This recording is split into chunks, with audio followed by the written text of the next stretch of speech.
Hi, my name is Juanita Vaquero. I am a clinical psychologist and I work at Neighborhood Healthcare. I specialize working with young children and adolescents. I think one of the greatest strengths I'm seeing in using telehealth is that we're finally catching up to the reality of this generation, that everyone's connecting using online platforms, and this is becoming like a natural way of connecting and doing therapy. Additional information that I gather doing telehealth in the homes is that I get to see the interactions, the natural interactions that happen between children and adults. I think children get to be themselves more. I get to see the behaviors that are sometimes concerning to parents that I don't get to see when we are in a contained environment in our therapy office, where I have a lot of the control, I have the structure. So coming into their houses and just seeing these natural ways of relating gives me a lot of information of what is going on and how we can work together, how can we collaborate and assist the parent-child relationship. I also get to see, children, how the personalities even more, like how silly they are, or they get to share with me their drawings, things that they're working on. If I typically allow them to have control of the screen. They get to show me their music videos, things that they're into, without censoring themselves. So I think I'm seeing a lot more of their personalities, a lot more of the family, parent-child dynamics that happened, which is something very neat that telehealth has provided. I've seen a mix where some parents felt strongly like, this is not going to be therapy. The quality of the work is going to be impacted. I demand in-person appointments. But I think slowly in meeting them where they were at, saying like, we can do that, but we also have to follow CDC guidelines. I think they open up more and then allow this process to happen. And they themselves, some of them recognize that it was more fear. Like, I'm afraid of technology. I don't know how to log into Zoom. I don't know where the link, I don't know where to click. And just allowing for that to happen and for them to just be open and confront the fears, just empower them to trust the process. The other benefit that I see is that we give families options. We give children and adolescents, mainly adolescents, options that they can choose. I want to have a hybrid therapy experiences. I want to come in to see you maybe once a month, but the rest of the sessions I want to see you via video call or telephone call. And I think that is such a powerful way of letting them decide what their treatment is going to look like, and having that flexibility. It's important, especially when working with patients that have experienced so much trauma. We want to give them power. We want to give them control. We want to help them restore that sense of safety. And the sense of safety can be restored by giving them the options to choose what their treatment is going to look like. So when the pandemic happened, we were thrown into this new way of doing therapy, and I think we were all struggling. We didn't know if it was going to work out. And for me, coming from a psychodynamic background, I was very hesitant. I was upset. I was like, why am I being forced to do this? But I think that as I became more comfortable and I learned the technology tools, I learned how to log in, I learned to overcome the hiccups that happen when the internet goes down, it just made me realize that this is a tool that's actually helpful. It's easy to use once you learn the process. It's such a good tool to meet patients where they're at. And I think of a lot of young adults who are working and who couldn't come in. I myself probably wouldn't be able to attend therapy appointments in person when my schedule is 8 to 5. And so for a lot of these young adults that were working and were familiar with technology, they immediately took on 11 a.m. appointments or 1 p.m. lunch appointments. We made therapy more accessible for them. So I definitely see such a huge benefit for just across like different socioeconomic sectors, but particularly for underserved communities, for working class patients, families, even for individuals that are homeless. You know, if they were on the streets, but they had access to a phone, we could have our sessions. And again, it's been a tool that it's breaking barriers, real barriers for families, and it's really helping us therapists be able to do the work in a different way, but as effective as when we are doing it in person. When it comes to taking multiple choice tests, there's this common piece of advice that often gets thrown around. When in doubt, always choose C, right? Or maybe for you it was B, because this advice comes from everywhere. Maybe you heard it from your dad or your teacher, or you read it on the internet. I'm pretty sure that I heard it from some kid in my 8th grade history class named Jimmy, but as Abraham Lincoln once didn't say, always independently verify advice given to you by 8th graders named Jimmy. Truer words have never not been said. So today we are going to go over some more well-founded and useful advice that you can use to make sure you ace that next multiple choice test you got coming up in the future. And I've got 5 main strategies to go through, as well as 1 secret weapon of sorts, so let's just get started. First off, when those test papers flutter down onto your desk, don't just start immediately going through the questions one by one in a linear fashion. Instead, take a few minutes to go through and skim the test and just get a general overview of the questions. Now, as you're doing this, you can answer any of the questions that stand out as really easy or that you're really confident in. But another thing you're doing by doing this whole little skim once over of the test before you actually start in earnest is you're priming your brain for some of the questions and details that are on the test as a whole. And this can be really useful for a couple of different reasons. One, you're priming your brain to start thinking about some of the harder questions, and we're going to get to that in a minute. But number 2, sometimes multiple choice tests will have questions that hold details and hints, or sometimes outright full answers to other questions on the test. For example, say you're taking a history test one day and you come across a question like this: which American president's death caused Napoleon to order 10 days of mourning in France? Now, as you're going over the answers, you can eliminate one of them right off the bat, but the other ones, Thomas Jefferson, John Adams, George Washington, you don't know which of the 3 is the correct answer. So maybe you skip it, you go on into the test, and then later you come across a question like true or false. Even though Thomas Jefferson and John Adams were bitter political rivals during the heyday of their careers, they eventually regained their friendship and kept it until both of their deaths in 1826. Now, that question just established that Thomas Jefferson and John Adams both died in 1826, and say that you knew from some other source that Napoleon himself had died in 1821.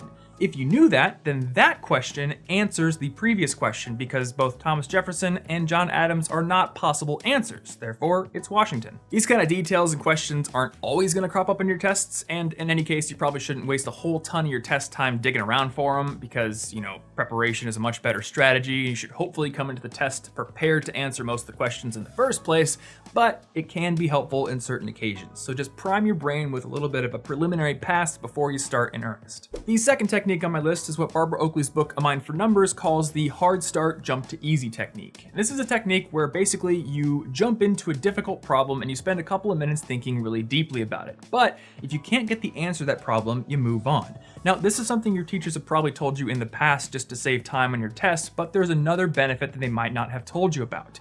If you spend some time thinking about a hard problem, you're engaging your brain's focused mode. And I know this focused and diffused dichotomy is something I talk about a lot in these videos, but it's really important. So while you're using focus mode, you are concentrating on the problem and you're using your conscious resources to try to solve it. But once you jump into a different problem, your subconscious resources, the more distributed parts of your brain, work on that difficult problem in the background. And then when you go back to the problem a little bit later, you probably have a better chance of answering it. Oh, and my apologies to Dr. Oakley, but we have got to get a better name than hard start, jump to easy technique. So I'm gonna go ahead and recoin it the Tiny the Tiger technique, because it's like that one boss battle in Crash Warped where you spend some time fighting the boss and then you switch over to avoiding these tigers and go back and forth from there. Tip number 3 is to make sure that you read each question on your exam twice. Doing this is really important because multiple choice questions can be tricky, and because they have a limited number of answers and those answers are just written out for you, it can be really tempting to simply skim over the question very quickly and then go to the answer that looks most familiar. But professors can be pretty sneaky when they're writing these kinds of questions, so you need to watch out for a few things that can trip you up. For example, some of the questions on your exams might ask you which of the following is not X, Y, or Z,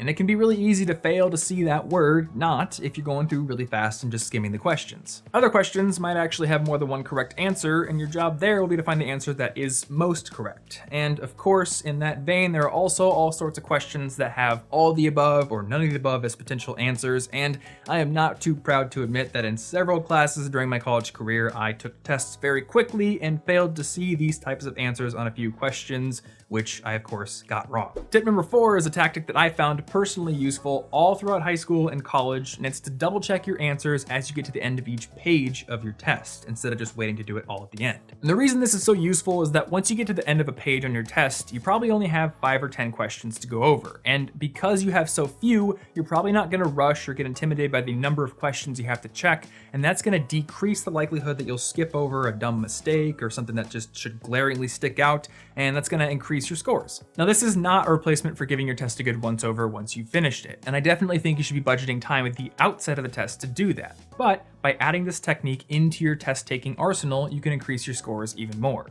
All right, let's move on to tip number 5 here. So if you come across a question that you just can't get the answer to, or maybe you feel like the answer is on the tip of your tongue, but you just can't quite get it, try to envision yourself in the room in which you learned that piece of information. Maybe it was your classroom, maybe it was your normal study spot, but either way, science has shown that if you can envision the area where you learned something, it activates something called context-dependent memory. Basically, humans are more able to remember things when they're in the context or location in which they learned them.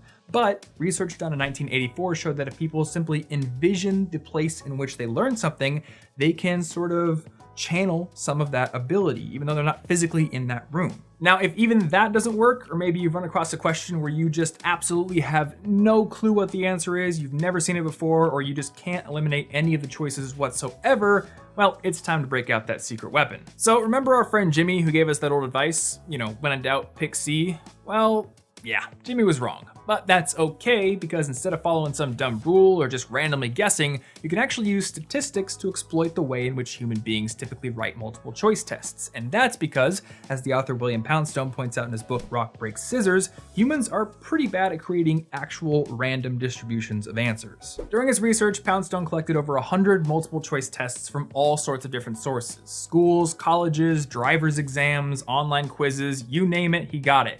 And that totaled over 2,400 questions. And what he learned from doing statistical analysis on all of those questions was pretty surprising. First off, he did discover biases for individual letter answers, but those biases changed based on how many answers were available on the question. For 3 answer questions, A, B, C, there was no bias. And for 4 answer questions, the bias turned out to be B, not C, though it was a very statistically small advantage, 28% versus the expected 25%. And then when we go over to 5 answer questions, A through E, it was actually E that was the most common answer, and C was the least commonly right answer. Those findings are just the tip of the iceberg though, and personally I find them far less interesting than all the other things he discovered, including the fact that with true-false questions, there is a definite bias towards true answers being correct. In his research, 56% of the time, true was the correct answer, and only 44% of the time was false the correct answer. Even more interesting, and potentially useful to you, is the fact that a question has a higher than average likelihood of not having the same answer as the question that came before it. So if you have one question on a test where you knew the answer was C, you're definitely sure of that, and then you move on to the next question and you're stuck, or maybe you've narrowed it down to C or D, then it's likely that D is the answer, not C. And perhaps most astoundingly, for questions that had either an all of the above or none of the above answer present, that answer was correct 52% of the time, which means that if you're stuck on a question and you can't narrow it down, that answer is your best bet. Now, even though I had fun calling these findings a secret weapon of sorts, I really want to emphasize that you should only use them when you're completely at a loss and you have to take a shot in the dark. You should use every other technique in the book to narrow things down, to give yourself some space, to use that tiny tiger technique, because at the end of the day, all you're doing is exploiting the way that people write tests. You're not actually learning anything, and you're not actually using your mental faculties to work with the actual information and content of the exam. Anyway, beyond all the tips in this video, the most important aspect to your success on any multiple choice test or any kind of test at all is preparation. And if you want to learn how to prepare for your tests more effectively, I actually just put together a resource on my website called The Ultimate Guide to Acing Your Final Exams. And it collects everything that I've ever made related to exams. So if you haven't seen all those videos or you're looking for a specific tip, you might want to check it out. And you can find it on the card on the screen right now or in the description down below. Beyond that, if you enjoyed this video, you can give it a like to support this channel. It's much appreciated. And if you have additional tips on acing your multiple choice tests that I didn't talk about right here, I would love to hear from you down in the comments below. If you want to subscribe to this channel and get new videos on being a more effective student every single week, you can click right there. And you can also click right there if you want to get a free copy of my book on earning better grades. Now, the recommended video this week is actually something related to this because it's about a technique called confidence tracking that can help you even further increase your scores on multiple choice tests. So check it out. Hey, Psych2Goers. The only consistency in life is change. This goes for your mental health as well. You will have good days as well as bad ones, and that's the regular course of things. It's also common that there are subtle shifts that occur you may not readily notice. So although you can't just stay better in a static state, this also means you won't just stay down either. Let's try to keep all those down times under control by being able to recognize the signs of struggle. Here are a few things to look out for.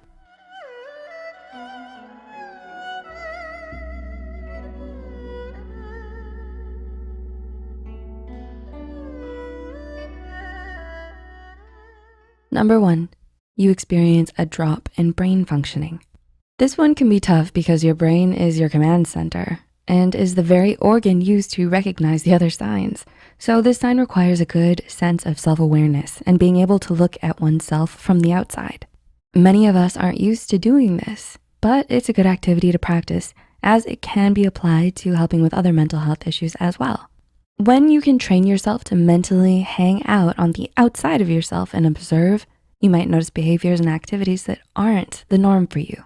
Signs include getting distracted more frequently, being consistently in brain fog, and you've been implementing illogical solutions like, I'm sure a cheeseburger will make everything better. It's easy to write these off as momentary lapses. There's a big review this week, so I didn't get much sleep, for example. And sure, you might be right.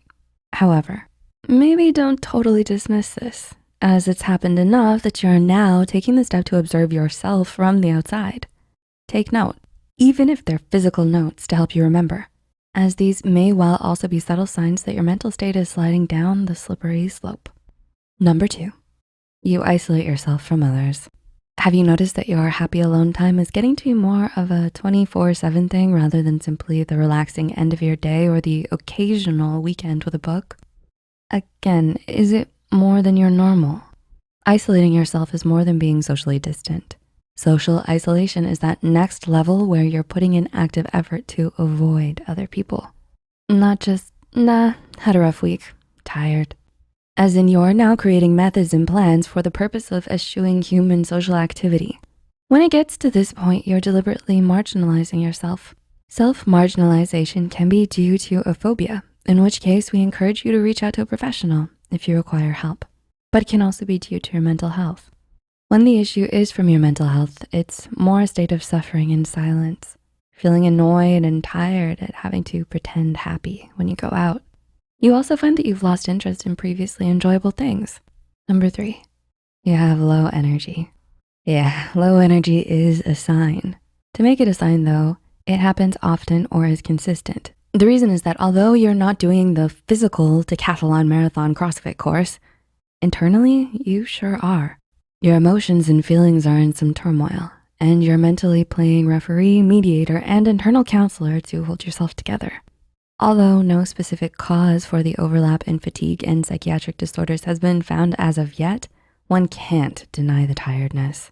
We understand that being so exhausted plus dealing with life stuff is ultimately draining, and it can be extra difficult to figure out if this is mental health or not. So reach out to a professional for a clear, medically supported view and appropriate treatment. You do deserve to feel 3D and not 2D. And number 4, you really don't feel like yourself. This is a bit of an abstract sign that is difficult to give a concrete description.